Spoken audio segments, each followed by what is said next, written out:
यहोवा जिंदा परमेश्वर। निर्गमन अध्याय 34 वचन 1 से 8। फिर यहोवा ने मूसा से कहा, पहली तख्तियों के समान पत्थर की 2 और तख्तियां गढ़ ले। तब जो वचन उन पहली तख्तियों पर लिखे थे, जिन्हें तूने तोड़ डाला, वही वचन मैं उन तख्तियों पर भी लिखूंगा। सवेरे तैयार रहना और भोर को सीनै पर्वत पर चढ़कर उसकी चोटी पर मेरे सामने खड़ा होना। तेरे संग कोई न चढ़ पाए, वरन पर्वत भर पर कोई मनुष्य नहीं दिखाई न दे, और न भेड़ बकरी और गाय बैल भी पर्वत के आगे चरने पाए। तब मूसा ने पहली तख्तियों के समान 2 और तख्तियां गढ़ी, और भोर के उठकर अपने हाथ में पत्थर की वे दोनों तख्तियां लेकर यहोवा की आज्ञा के अनुसार सीनै पर्वत पर चढ़ गया। तब यहोवा ने बादल में उतरकर उसके संग वहां खड़ा होकर यहोवा का नाम का प्रचार किया। यहोवा उसके सामने होकर यो प्रचार करता हुआ चला, यहोवा यहोवा ईश्वर दयालु और अनुग्रहकारी, कोप करने में धीरजवंत और अति करुणामय और सत्य, हजारों पीढ़ियों तक निरंतर करुणा करने वाला, अधर्म और अपराध और पाप का क्षमा करने वाला। परंतु दोषी को वह किसी प्रकार निर्दोष न ठहराएगा। वह पितरों के अधर्म का दंड उनके बेटों वरन पोतों और परपोतों को भी देने वाला है। तब मूसा ने तुरंत पृथ्वी की ओर झुककर दंडवत किया। हमें यह पता लगाने की जरूरत है कि हम जिस परमेश्वर पर विश्वास करते हैं वह वास्तव में कौन है। आइए हम निर्गमन अध्याय 3 वचन 13 से 16 की ओर मुड़कर शुरुआत करते हैं।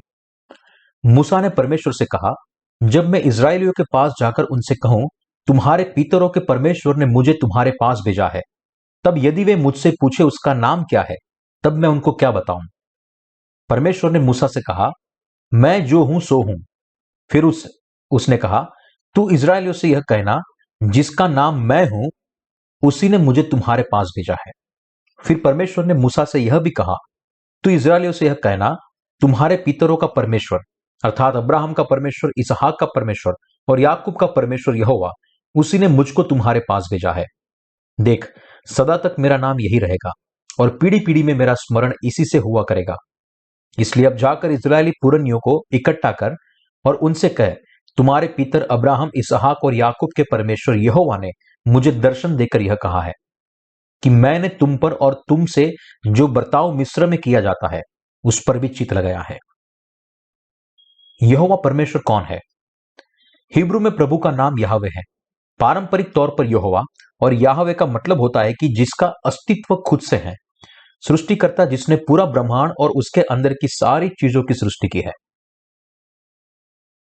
आइए निर्गमन अध्याय 6 वचन 2 से 7 देखते हैं। परमेश्वर ने मूसा से कहा, मैं यहोवा हूं। मैं सर्वशक्तिमान ईश्वर के नाम से अब्राहम, इसहाक और याकूब को दर्शन देता था, परंतु यहोवा के नाम से मैं उन पर प्रकट न हुआ, और मैंने उनके साथ अपनी वाचा दृढ़ की है, अर्थात कनान देश जिसमें वे परदेशी होकर रहते थे उसे उन्हें दे दूंगा।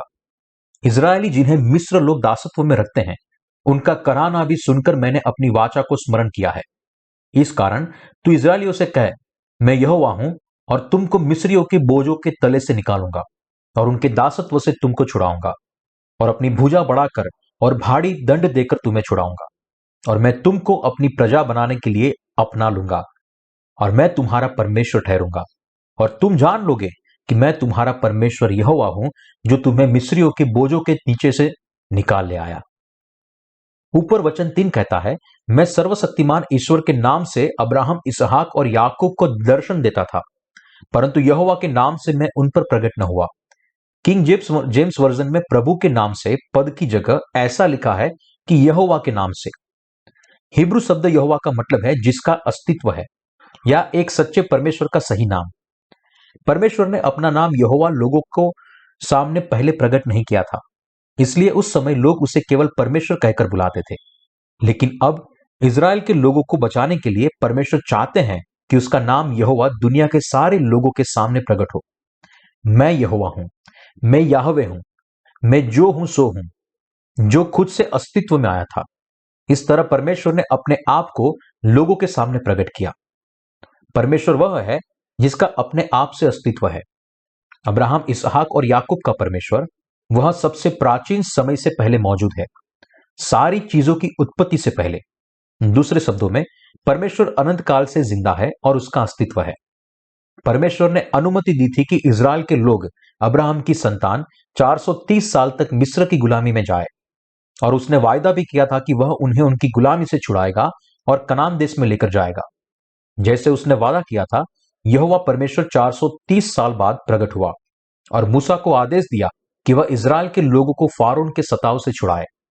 मैं यहोवा हूं, मैं जो हूं सो हूं, आपका परमेश्वर, मेरे लोगों को जाने दो।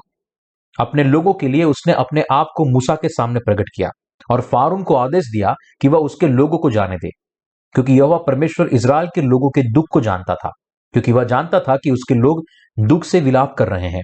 इसलिए परमेश्वर ने कहा कि वह उन्हें गुलामी से छुड़ाएगा। अब्राहम से वायदा करने के 430 साल बाद परमेश्वर इज़राइल के लोगों के पास आया और अपने आप को उनके सामने प्रकट किया। मैं यहोवा हूं, मैं परमेश्वर हूं। मैं अब्राहम से किए हुए वादों को पूरा करने के लिए आया हूं कि मैं उसकी संतानों को मिस्र से निकालकर कनान देश में लेकर जाऊंगा, और मैं आपके सारे दुख को भी जानता हूं। अब फारून के पास जाओ और उसे कहो, यहोवा परमेश्वर यह कहता है। हमें पहचानना चाहिए कि परमेश्वर असल में अब्राहम, इसहाक और याकूब का परमेश्वर है। तो फिर उसका नाम क्या है? परमेश्वर का अस्तित्व पूरे ब्रह्मांड की सृष्टि से पहले का है, जैसे कि उसका अस्तित्व खुद से हुआ है, जिसका अस्तित्व किसी और से नहीं लेकिन खुद से हुआ है। हमें परमेश्वर के नाम का मतलब समझना चाहिए। यह जटिल है कि हम मानते हैं कि विश्वास करते हैं कि परमेश्वर वह है जिसका अस्तित्व खुद से है, जिसने हमें बनाया है, जो हमारे ऊपर शासन करता है और जिसने हमें हमारे पाप से बचाया है। हमें याहवे परमेश्वर पर हमारे पूर्ण परमेश्वर के रूप में विश्वास करना चाहिए, क्योंकि इस याहवे परमेश्वर ने पूरे ब्रह्मांड को बनाया है और अभी भी निरंतर उसका अस्तित्व है। इज़राइल के लोगों के जैसे आप और मैं भी परमेश्वर पर विश्वास करते हैं, और उसकी उपस्थिति में हमने उसकी आज्ञाओं को भी प्राप्त किया है। जैसे इज़राइल के लोग व्यवस्था का पालन करने में विफल हुए थे, हम भी व्यवस्था के मुताबिक जीवन जीने में विफल हुए हैं। परमेश्वर के सामने हमारे पाप के कारण हम भी ऐसे लोग हैं जो पाप के न्याय के पात्र हैं। दूसरे शब्दों में, हमारे पाप के कारण हम उसके द्वारा हमारे पाप के दोष से बच नहीं सकेंगे। इसीलिए हम प्रत्येक को अपने खुद के पापों के प्रायश्चित के लिए परमेश्वर को कीमत चुकानी चाहिए। हमारे पापों से बचने के लिए वास्तव में हमें हमारे विश्वास से परमेश्वर को हमारे जीवन के बराबर बलिदान देना था। हमारे पापों के लिए जीवन का वास्तविक प्रायश्चित देने के द्वारा ही परमेश्वर और हम मनुष्य जाति के बीच में शांति की स्थापना हुई। केवल विश्वास के द्वारा ही हमने हमारे पाप और दोष से छुटकारा पाया है, क्योंकि वास्तव में यह मामला है। इसलिए जब भी यह परमेश्वर के सामने जाते हैं, तब हमें अंगीकार करना चाहिए कि इस पाप के लिए हम न्याय और सजा के योग्य थे। जब हम परमेश्वर पर हमारे उद्धारकर्ता के रूप में विश्वास करते हैं, तब हमें वास्तव में यह मानना चाहिए कि अंगीकार भी करना चाहिए कि हम अपने पापों की वजह से नरक के लिए बाध्य हैं, और मसीहा पर विश्वास करना चाहिए, जिसने हमारे उद्धारकर्ता के रूप में हमारे पापों की कीमत चुकाई है और हमें पाप के न्याय से छुड़ाया है। जब हम परमेश्वर के सामने जाते हैं, तब हमें यीशु मसीह हमारे पापों के बलिदान के बपतिस्मा और लहू पर विश्वास करना चाहिए, उस पर मसीहा के रूप में विश्वास करना चाहिए और उसे पहचानना चाहिए। हमें यह अंगीकार करना चाहिए कि हम परमेश्वर की आज्ञाओं का पालन करने में विफल होने के कारण परमेश्वर के सामने पापी है, और हमें विश्वास करना चाहिए कि यीशु मसीहा ने हमें हमारे पापों से छुड़ाया है। हमें यह जानना चाहिए कि हम पाप की वजह से परमेश्वर की सजा के पात्र हैं। हमारे पाप का अंगीकार करने की वजह से हम पाप की माफी की आशीष पाने के योग्य बने हैं, जो परमेश्वर ने हमें दी है, और हम अपने विश्वास की नींव बनने के योग्य परमेश्वर के अनुग्रह को संचित करता है और पाप की उसकी माफी प्राप्त करता है। हमें उसकी संतान बनाने के लिए परमेश्वर ने हमें उसके स्वरूप में बनाया, लेकिन उसने हमें कमजोरी के साथ जन्म दिया। आदम की संतान होने के नाते हम सभी जन्म से पापी हैं। हमें उसकी संतान बनाने की परमेश्वर की यह गहन विधि थी। हम ऐसे मनुष्य थे जो हमारी पापों के लिए न्याय के योग्य थे, लेकिन उसकी इच्छा पूरी करने के लिए परमेश्वर ने अपने पुत्र को हमारे पास भेजा और हमारे सारे पापों को माफ किया। यीशु, परमेश्वर के पुत्र, ने परमेश्वर की योजना को पूरा करने के लिए बपतिस्मा लिया और क्रूस पर मरा। इसलिए यहोवा परमेश्वर ने हमें नया जीवन दिया। जिन्होंने विश्वास किया कि यूहन्ना के द्वारा, उसके पुत्र के बपतिस्मा के द्वारा जगत के सारे पाप उसके ऊपर डाल दिए थे, उसने क्रूस पर अपने लहू से हमें हमारे सारे पापों से बचाया है। ऐसे उसने हमारे सारे पापों का दोष खुद उठाया। यीशु का बपतिस्मा और उसका लहू बलिदान था, जो हमारे विश्वास करने के द्वारा नया जन्म पाने के लिए, हमारे पापों से हमें बचाने के लिए और परमेश्वर की संतान बनने के लिए पर्याप्त था। हम विश्वास करने के द्वारा हमारे सारे पापों से बच सकते हैं। नीले, बैंगनी और लाल कपड़े और बटी हुई सनी के कपड़े पर हमारा विश्वास के साथ हमारे पास ऐसा विश्वास होना चाहिए जो हमें परमेश्वर के लोग बनने की अनुमति दे। यह परम सत्य है। वास्तव में जिनके पास ऐसा विश्वास है, वे ही परमेश्वर के आगे जा सकते हैं। इस संसार के सारे धर्मों के ईश्वर केवल मनुष्य के हाथों से बनाई हुई कठपुतली है। यहोवा परमेश्वर, यीशु मसीह और पवित्र आत्मा को छोड़ दूसरे सारे देवता संसार के देवता है, जिसे महज लोगों ने अपने हाथों से बनाया है। परमेश्वर को छोड़ इस संसार में और कुछ भी अपने आप से अस्तित्व में नहीं आया है। इसलिए यहोवा परमेश्वर ने कहा, मैं जो हूं सो हूं। वास्तव में क्या कोई ऐसा है जो अपने आप अस्तित्व में आया है? बुद्ध अपनी माता के पेट से पैदा हुए थे और मुहम्मद भी, वे सारे अपने माता पिता से पैदा हुए थे। इसलिए वे परमेश्वर के द्वारा की हुई सृष्टि है। बुद्ध की प्रतिमा जो बनाई गई है, वह भी मनुष्य की खुद की सृष्टि है, जो परमेश्वर के द्वारा बनाए गए पत्थर और धातु से बनी हुई है। सूर्य से लेकर चंद्र तक, तारे, पानी, हवा, ब्रह्मांड की गैलेक्सी, यह सब परमेश्वर के द्वारा बनाया गया है। यहां तक कि आत्मिक प्राणी, स्वर्गदूत भी परमेश्वर के द्वारा बनाए गए हैं। केवल अब्राहम, इसहाक और याकूब का परमेश्वर, जिस पर हम विश्वास करते हैं, यहोवा परमेश्वर है, जो अपने आप अस्तित्व में आया है। यहोवा परमेश्वर को किसी ने नहीं बनाया, वह केवल अपने आप से अस्तित्व में आया है। केवल वही पूरे ब्रह्मांड का सृष्टि करता है और केवल वही है जिसने आपको और मुझे बनाया है। केवल यही यहोवा परमेश्वर ने हमारे पापों से हमें बचाने और अपने लोग बनाने की योजना बनाई है, क्योंकि परमेश्वर ने ऐसी योजना बनाई थी कि हम रोते हुए इस दुनिया में जन्म ले और खाली हाथ लौट जाए। और यह उसकी योजना की वजह से है कि हम इस संसार में दुख उठाते हैं, जिससे कि हम उसको ढूंढे और उससे मिले। जब हम कहते हैं कि हम परमेश्वर पर विश्वास करते हैं, तब हमें यह अंगीकार करना चाहिए कि हम ऐसे व्यक्ति हैं कि हम हमारे पाप और असफलता के कारण परमेश्वर की आज्ञा का पालन नहीं कर पाए और मृत्यु के दंड का, नरक का और परमेश्वर के सामने दुख का सामना करेंगे। यीशु मसीह पर अपने उद्धारकर्ता के रूप में विश्वास करने से पहले हमें अंगीकार करना चाहिए कि हम पापी हैं, जो पाप के न्याय का सामना करेगा और नरक में डाला जाएगा। यहोवा परमेश्वर सर्वज्ञानी और सर्वशक्तिमान है। केवल परमेश्वर ही सर्वज्ञानी और सर्वसामर्थी है, जिसने हमें बनाया है और हमारे ऊपर शासन करता है। इस बात को समझने के बाद हमें परमेश्वर के सामने अंगीकार करना चाहिए कि हम किस तरह के पापी हैं। हमें अंगीकार करना चाहिए कि हमारे पाप के कारण हम परमेश्वर के क्रोध के पात्र हैं, और हमें सत्य पर विश्वास करना चाहिए कि परमेश्वर के मेमने पर विश्वास करने के द्वारा, जो हमें हमारे सारे पापों से बचाने के लिए आया, और इस बलिदान के सिर पर हमारे हाथ रखने के द्वारा हमारे सारे पाप उसके ऊपर डालने के द्वारा हमारे सारे पाप और समस्या का समाधान हो चुका है। हमारे पापों की वजह से हमारा न्याय होना था और हमें मरना था, लेकिन इस बलिदान ने अपने बपतिस्मा के द्वारा हमारे सारे पापों को अपने ऊपर उठा लिया। इसलिए हमारे पाप धुल गए। हमें इस सत्य पर विश्वास करना चाहिए। हमें यह पहचानना चाहिए कि इस बलिदान के द्वारा सर्व सामर्थी परमेश्वर ने, जिसके लिए कुछ भी असंभव नहीं है, उसने हमें जो नरक के लिए नियोजित थे, उन्हें उनके सारे पापों से बचाया। जो लोग ऐसा विश्वास करते हैं, वे यीशु मसीह के सच्चे विश्वासी है। वास्तव में मसीहा पर मनमाने ढंग से विश्वास करना गलत है।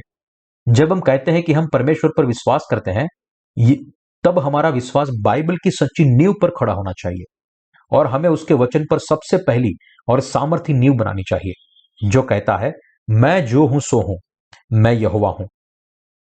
इज़राइल के लोग व्यवस्था का पालन नहीं कर पाए जो परमेश्वर ने उन्हें दी थी। परमेश्वर ने इज़राइल के लोगों को जो आज्ञाएं दी थी, वह हमें भी दी गई है, जो आज के युग में जीवन जीते हैं।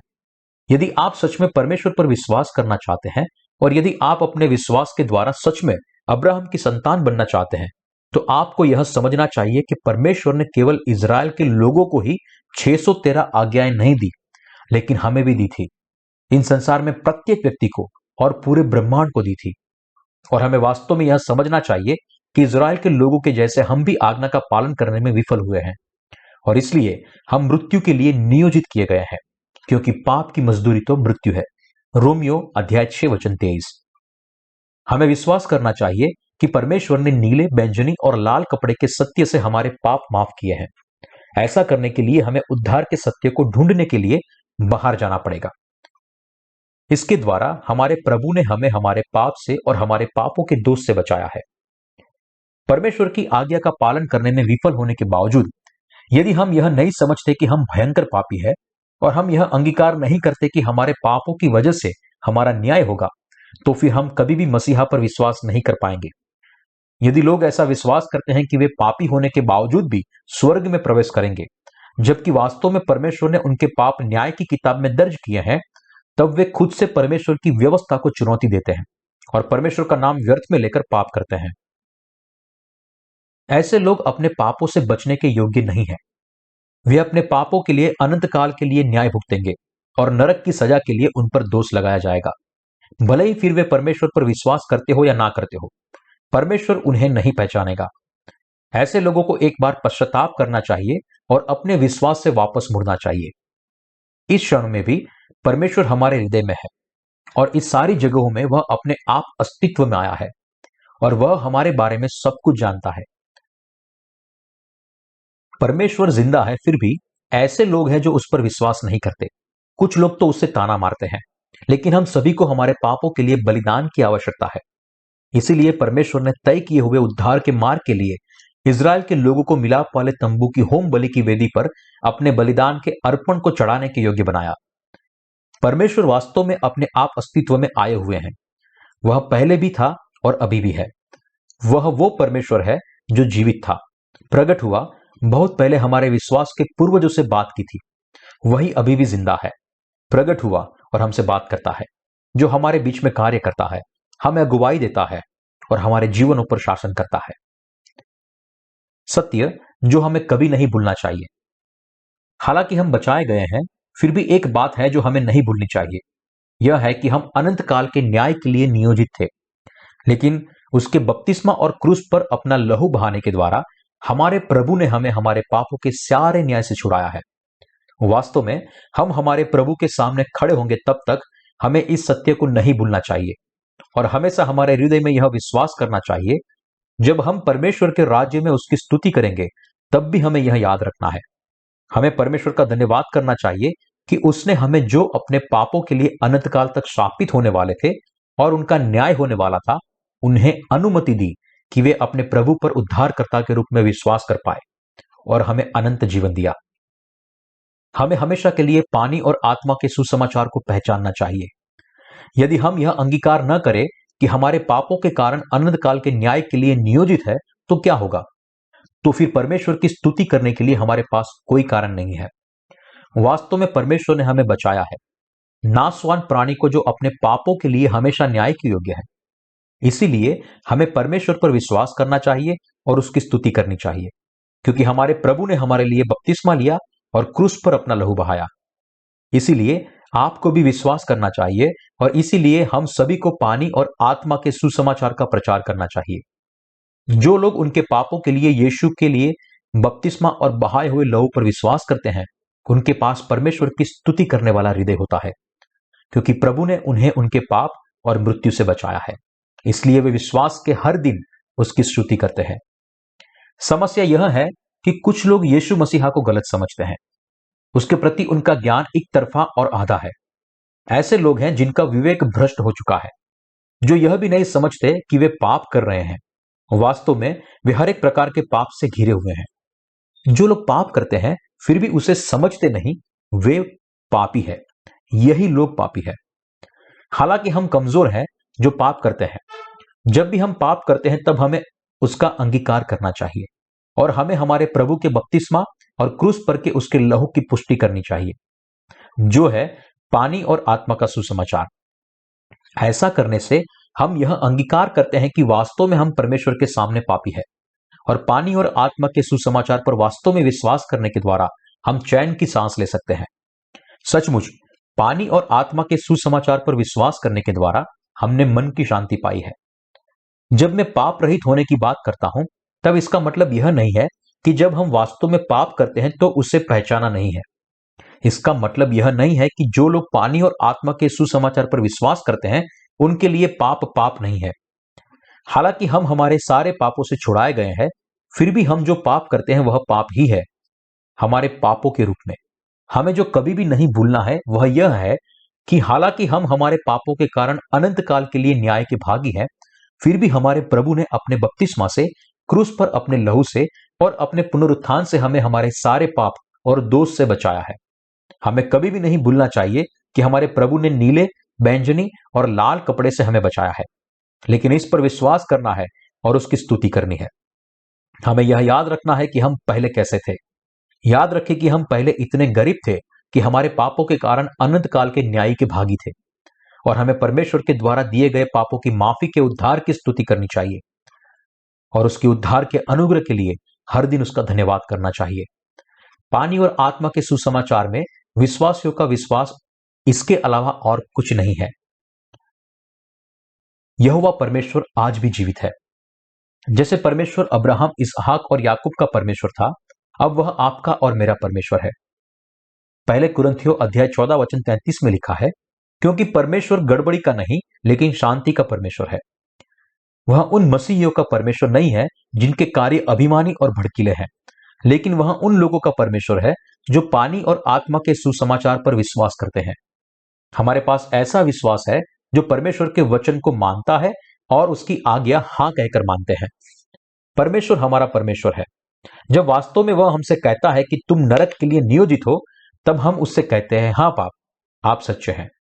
जब वह हमसे कहता है तुम्हारे मृत्यु के दिन तक तुम पाप करोगे, फिर हम फिर से कहते हैं कि हां, आप सच्चे हैं। और जब वह हमसे कहता है वास्तव में मैंने तुम्हें मेरे नीले, बैंगनी और लाल कपड़े और बटी हुई सनी के कपड़े से बचाया है, एक बार फिर हम केवल यही कहते हैं, हां, आप सच्चे हैं। इस प्रकार हम परमेश्वर के लोग बने हैं जो हां कहकर उनकी आज्ञा का पालन करते हैं। मैं परमेश्वर को उसके अनुग्रह के लिए धन्यवाद करता हूं कि उसने हमें पानी और आत्मा के सुसमाचार से बचाया है। हमें अपने हृदय में विश्वास करना है और समझना है कि वास्तव में हमारे प्रभु ने हमें पानी, लहू और आत्मा के द्वारा बचाया है और हमें परमेश्वर के राज्य के लोग बनाया है। यह विश्वास करने के द्वारा परमेश्वर को धन्यवाद दीजिए कि पानी और आत्मा का सुसमाचार उद्धार की भेंट है जो परमेश्वर ने हमें दी है।